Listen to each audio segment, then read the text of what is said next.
Assalamualaikum warahmatullahi wabarakatuh.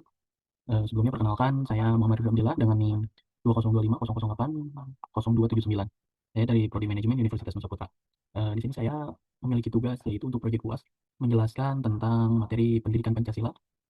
Disuruh milih kebetulan oleh dosen saya, harus menjelaskan 4 sesi, dan di sini saya akan menjelaskan dari sesi 1 sampai 4. Nah, baik, mata kuliah pendidikan Pancasila ini yang menjadi dosen pengampunya adalah Dr. Hajah Wiwin Winarni, MM, MPD. Baik, langsung saja. Mengapa mahasiswa harus paham Pancasila? Mahasiswa harus paham Pancasila untuk memperkuat dasar falsafah dan ideologi negara, sekaligus membentuk karakter manusia berintegritas, kritis, dan nasionalis. Nah, pada slide ini kita diberikan alasan kenapa kita harus mempelajari tentang Pancasila gitu. Karena Pancasila ini berisi akar keberagaman eh, budaya, agama, dan intinya keberagaman yang ada di Indonesia. Sehingga kita diajarkan juga dalam Pancasila ini untuk saling bertoleransi, dan juga kita mudah untuk beradaptasi ataupun bersosialisasi dengan orang-orang lain gitu, ketika kita sudah menerapkan Pancasila dalam kehidupan sehari-hari kita. Nah, ini yang menjadi alasan yang dosen saya tulis di sini, alasan untuk memahami Pancasila. Yang pertama itu membentuk karakter bangsa. Nah, jadi seorang mahasiswa itu dituntut untuk menjadi agent of change, social control, iron stock, dan lain-lain itu sebagai eh, penerus bangsa yang kuat gitu. Sebagai apa namanya? Untuk apa? Meneruskan perjuangan-perjuangan para pahlawan kita atau pendahulu kita itu dengan mengimplementasikan Pancasila yang sudah mereka perjuangkan. Yang kedua itu benteng dari ideologi asing. Nah, memahami Pancasila membantu mahasiswa menyaring dampak negatif globalisasi dan menangkal radikalisme. Nah, kita pasti tahu banyak ideologi-ideologi, apalagi sebagai mahasiswa gitu ya. Banyak ideologi-ideologi asing yang masuk ke dalam ranah kampus. Dan tentunya kita harus memahami gitu, konsep ideologi mana sih yang apa namanya yang relevan bagi kehidupan kita di Indonesia terutama kali. Nah, Pancasila ini bisa dibilang sebuah falsafah ataupun dasar dari negara yang menjadi penopang dari ideologi-ideologi yang ada. Nah, makanya Pancasila itu bisa dibilang sebagai benteng dari ideologi asing. Yang ketiga, pedoman hidup bermasyarakat. Pancasila menjadi dasar untuk bersikap toleran, gotong royong, dan demokratis dalam kehidupan kampus maupun bermasyarakat. Nah, ini itu terdapat pada sila Persatuan Indonesia. Nah, maka dari itu kita sebagai orang yang memiliki falsafah Pancasila itu harus bergotong royong dengan masyarakat. Terus yang keempat itu landasan hukum dan etika, yaitu sesuai Undang-Undang Dasar, karena Pancasila juga ini terdapat pada pembukaan Undang-Undang Dasar 1945 yang menjadi dasar dari negara Indonesia ini sendiri. Baik, mungkin itu buat sesi 1 ya. Kita lanjut ke sesi 2. Baik, langsung saja. Eh, Sesi 2 ini bahas tentang dinamika, esensi, dan tantangan pendidikan Pancasila. Apa saja sih yang menjadi dinamika, terus tantangan, dan juga pendidikan yang ada dalam Pancasila ini? Nah, yang pertama untuk dinamika ya, dinamika pendidikan Pancasila itu tujuan pembelajarannya setelah mempelajari dan menjelaskan dinamika Pancasila. Oke. Nah, gimana sih caranya dinamika sampai terbentuknya suatu Pancasila itu?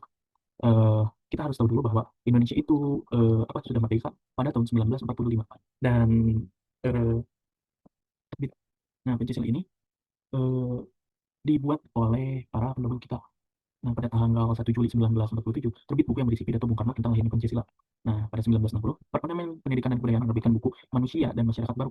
Nah, terus pada masa Orde Baru, yaitu pada 1965 ke atas, lahir pada TAP MPR RI nomor 2, MPR 1978, tentang pedoman penghayatan dan pengamalan Pancasila atau P4 gitu. Pendidikan Pancasila dimasukkan dalam mata kuliah dasar umum dan wajib dipelajari oleh mahasiswa. Pemerintah mengembangkan penerapan P4 pola 100 jam bagi mahasiswa baru. Oke. Nah, setelah reformasi 1998, terbit Undang-Undang Nomor 20 Tahun 2003 di mana disebutkan bahwa Pancasila bukan lagi mata kuliah wajib di perguruan tinggi. Melalui pada tahun 2012 melalui Undang-Undang 12 tahun 2012 tentang pendidikan tinggi, mata kuliah pendidikan Pancasila kembali diwajibkan dipelajari di perguruan tinggi. Itu ya dinamika dari pendidikan Pancasilanya. Terus kita di sini akan membahas tentang esensi dari Pancasila. Nah, dalam pendidikan Pancasila ini, pendidikan Pancasila sebagai pengantar perkuliahan yang menjadi dasar dari pembelajaran-pembelajaran yang lain ya tentunya. Sebagai seorang yang sosial mungkin, yang tidak luput dari kehidupan bersosial maksudnya. Nah, Pancasila dalam kajian sejarah bangsa Indonesia, terus Pancasila sebagai dasar negara, sebagai ideologi negara, sebagai sistem falsafah, Pancasila sebagai sistem etika, dan Pancasila sebagai dasar nilai pengembangan ilmu. Nah, oke. Ini tantangan pendidikan Pancasila. Pendidikan Pancasila adalah dorongan pokok dan bintang penunjuk jalan tanpa Pancasila, kepuasan negara akan menyeleweng. Ini menurut Abdul Ghani eh, pada tahun 1979. Terus ini tantangan internal dari pendidikan Pancasila, yaitu kualitas SDM-nya. Contohnya kualitas dosen pengembangan kuliah pendidikan Pancasila. Terus model pembelajaran yang digunakan pada oke. Ini tantangan yang ada gitu ya dalam belajar dari Pancasila. Entah itu mungkin dari kualitas dosen pengampu mata kuliahnya yang kurang bisa apa namanya menjelaskan tentang eh, mata perkuliahannya dengan baik dan juga model pembelajarannya mungkin ketika dosennya sudah bisa menjelaskan dengan baik tapi model pembelajarannya kurang baik juga itu yang menjadi tantangan internal. Nah, tantangan eksternalnya ada krisis keteladanan, kurangnya sosok yang meneladani prinsip Pancasila. Nah, karena kita tahu juga bahwa untuk menjadi seorang yang Pancasilais itu kita harus mengamalkan kelima sila yang ada di dalamnya. Dan perlu disepakati juga bahwa sampai saat ini belum ada orang yang benar-benar mampu menjadi teladan dari Pancasila. Bahkan sepertinya ya untuk Bapak Pancasila sendiri saja itu belum bisa menjadi teladan yang baik itu dalam prinsip penerapan Pancasila. Nah, terus gaya hedonisme yang semakin berkembang, ini tantangan eksternalnya. Jadi ya, oke, gimana? Udah, kita lanjut ke sesi tiga. Ini sesi tiganya yaitu konsep sumber historis, sosiologi, dan urgensi dalam arus sejarah bangsa Indonesia. Konsep Pancasila dalam arus sejarah bangsa. Nah, Pancasila itu diusulkan pada 28 Oktober, mohon maaf, sebelum masuk pengusuhan Pancasila nasional. Oke. Nah, jadi sebelum terbentuknya Pancasila ini sudah ada sebuah pergerakan dari para pemuda yaitu Sumpah Pemuda yang dilaksanakan pada 28 Oktober 1928. Nah, periode kemunculan Pancasila ini dimulai dari 29 April 1945, pemerintah Jepang membentuk BPUPKI untuk kemerdekaan Indonesia tentunya, yang mereka janjikan. Lalu pada 29 Mei sampai 1 Juni 1945, BPUPKI melaksanakan sidang pertamanya dengan materi pokok pembicaraan calon dasar negara. Sepertinya ketika Jepang nggak kalah, BPUPKI ini bukan untuk kemerdekaan. Terus perumusannya itu pada tanggal 29 Mei sampai 1 Juni 1945, Mr. Muhammad Yamin merumuskan 5 dasar negara, yaitu peri kebangsaan, peri kemanusiaan, peri ketuhanan, peri kerakyatan, dan kesejahteraan rakyat. Lalu Profesor Dr. Supomo itu mengemukakan teori negara itu, teori negara perseorangan, paham negara kelas, dan paham negara integralistik. Lalu yang menjadi rumusan dari IR Soekarno itu nasionalisme, internasionalisme, mufakat, kesejahteraan sosial, ketuhanan yang berkebudayaan, atau kebangsaan Indonesia, peri kemanusiaan, demokrasi. Ya, sebenarnya tidak jauh dari apa namanya? Tidak jauh dari Pancasila yang ada pada saat ini. Cuman ini ketuhanan yang berkebudayaan. Lalu ada alternatif yang apa namanya yang dikemukakan gitu, yaitu sosionalis sosio nasionalisme, sosiodemokrasi, ketuhanan yang maha esa, atau bisa dibilang sebagai Trisila gitu. Terus ada Ekasila. Bung Karno menambahkan nilai gotong royong yang merupakan bagian dari Ekasila. Terus untuk keberlanjutan periode perumusan Pancasilanya itu dilanjutkan pada tanggal 22 Juni 1945 melalui Piagam Jakarta. Itu perdebatan dasar negara dari kelompok nasionalis sekuler, nasionalis Islam, dan nasionalis Kristen. Nah, ini ada beberapa apa namanya cekcok lah gitu juga dari orang-orang nasionalis yang memiliki paham yang berbeda. Terus perumusan Piagam Jakarta itu buat perumusan Piagam Jakartanya.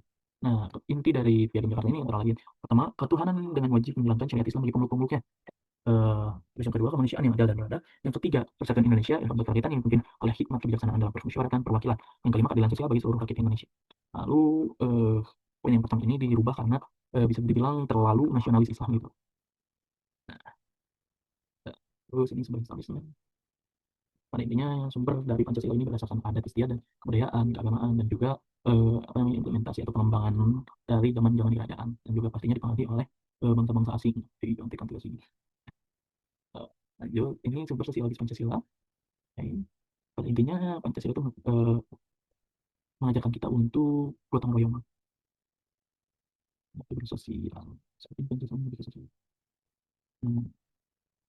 Dari dasar Pancasila bersumber dan digali dari lokal wisdom budaya Pancasila bangsa Indonesia termasuk pengalaman berhubungan dengan bangsa-bangsa lain. Ada nilai kerakyatan, pola kehidupan yang demokratis, dijaga semangat kekeluargaan, dan juga musyawarah. Jadi sangat demokratis yang tentunya itu bakal jauh dari apa namanya kehidupan bersosial karena membutuhkan kuantitas dan juga kualitas seperti yang bisa dilihat saat ini. Lalu pentingnya Pancasila sebagai identitas bangsa Indonesia, sebagai kepribadian bangsa Indonesia, pandangan hidup, jiwa, dan juga prinsip luhur. Oke, jadi Pancasila itu bisa dibilang sebagai identitas sebuah bangsa. Jadi ketika bangsa Indonesia itu dibilang pada saat ini untuk krisis identitas, sebenarnya tidak ya, karena Indonesia masih memiliki identitas Pancasila, orang yang sangat Pancasila, orang Indonesia itu. Walaupun tidak ada sosok ataupun entitas yang benar-benar, entitas ketika kita berbicara identitas berarti teman-teman, tidak ada sosok gitu, yang bisa mengimplementasikan Pancasila sebagai dengan sepenuhnya. Lalu kepribadian bangsa Indonesia. Nah, kenapa di sini disebut tentang kepribadian bangsa Indonesia? Karena Pancasila ini dibuat karena melihat dari kultur sosial yang ada di Indonesia pada saat itu. Terus pandangan hidup, jadi Pancasila itu bisa dibilang sebagai arahnya, arah untuk Indonesia ini mau dibawa kemana gitu. Jadi negara demokratis yang toleran. Baik. Terus sebagai jiwa bangsa karena tadi ini yang dua ini jiwa dan juga penyanyi luhur ini sangat erat ya, karena ketika kita berbicara tentang jiwa bangsa itu sudah menjadi budaya dan budaya itu kita dapat dari para leluhur. Kita lanjut ke sesi keempat. Kita di sini belajar tentang esensi, tantangan, dan dinamika Pancasila. Nah, esensi dari Pancasila ini, betapapun lamanya pemerintah Indonesia pada suatu masa, tapi Pancasila tetap bertahan dalam kehidupan berbangsa dan bernegara. Karena yang selalu saya dengar bahwa Pancasila itu selalu apa namanya, relevan di terhadap perkembangan zaman ya. Karena pada dasarnya Pancasila itu berbicara tentang budaya sosial, maka bakal eh, relevan terus di zaman manapun. Nah, tantangan Pancasila di Indonesia itu apa saja sih? Salah satu tantangan dalam kehidupan berbangsa dari nilai-nilai Pancasila tidak dalam posisi yang benar sehingga muncul banyak penyimpangan. Jadi ada miskonsepsi dari Pancasila juga sehingga Pancasila itu dianggap cacat, dianggap sebagai sesuatu yang tidak benar gitu. Jadi dari sini juga ini menjadi sebuah tantangan ya bagi Pancasila karena ketika kita berbicara tentang Pancasila sebagai falsafah negara, orang-orang itu bebas untuk apa namanya, menerjemahkan bagaimanapun yang dia mau. Nah, seperti contoh penyimpangan dalam Pancasila itu yang dialami oleh Presiden Soekarno, yaitu Presiden Seumur Hidup, korupsi, terus doktrinisasi Pancasila melalui P4 yang tadi. Itu miskonsepsi dari Pancasila sehingga Pancasila itu digunakan dengan bebas. Ya. Soekarno itu mengemukakan konsep nasakom nasionalis, agama, dan komunis. Eh, Konsep nasakom ini terdiri dari tiga bapak pendiri bangsa yang pada saat itu memiliki apa namanya, ideologi yang berbeda. Yang satu ada seorang nasionalis itu Soekarno, ada agamis dan juga ada komunis, orang komunis yang pada akhirnya mereka mendirikan sebuah bangsa dengan landasan Pancasila. Itu negara kesatuan Republik Indonesia. Nah, Pancasila didirikan pemberantasan kekuasaan dan monopoli melalui konsep penataran P4 yang bersifat doktrinisasi pada masa pemerintahan Soeharto. Terus di pasca reformasi membenci dan menjalankan karena dianggap produk penggalan produk Orba. Oke. Jadi sudah menjadi budaya ya. Ketika pas zaman Orba itu dihilangkan yang namanya apa namanya, sisa-sisa dari komunisme zaman Soekarno, dan juga ketika pasca reformasi itu peninggalan-peninggalan Orba itu dianggap cacat ataupun produk-produk yang ya gagal. Jadi selalu membuang sejarah. Membuang dari bawah. Nah, dan di sini juga kita bisa mengimplementasikan Pancasila karena yang tadi saya bilang juga bahwa Pancasila itu bakal relevan di berbagai zaman karena pada dasarnya ini adalah sebuah konsep di mana konsep yang bergerak di bidang sosial yang pastinya tidak ada hubungannya dengan perkembangan, bukan perkembangan zaman, sorry, tapi perkembangan teknologi. Kalau kita bilang, karena ketika di sini kita bisa lihat menanam pohon nggak mungkin kita nanam pohon di HP. Terus donasi kita bisa lewat HP juga kan. Sepertinya kebanyakan ya ini dilakukan Gen Z gitu. Ini bang Mas. Mungkin cukup sekian dari penjelasan dari saya. Mohon maaf ketika penjelasan saya banyak miskonsepsi, karena pada dasarnya saya masih banyak salah dan juga masih belajar. Mungkin cukup sekian dari saya. Assalamualaikum warahmatullahi wabarakatuh.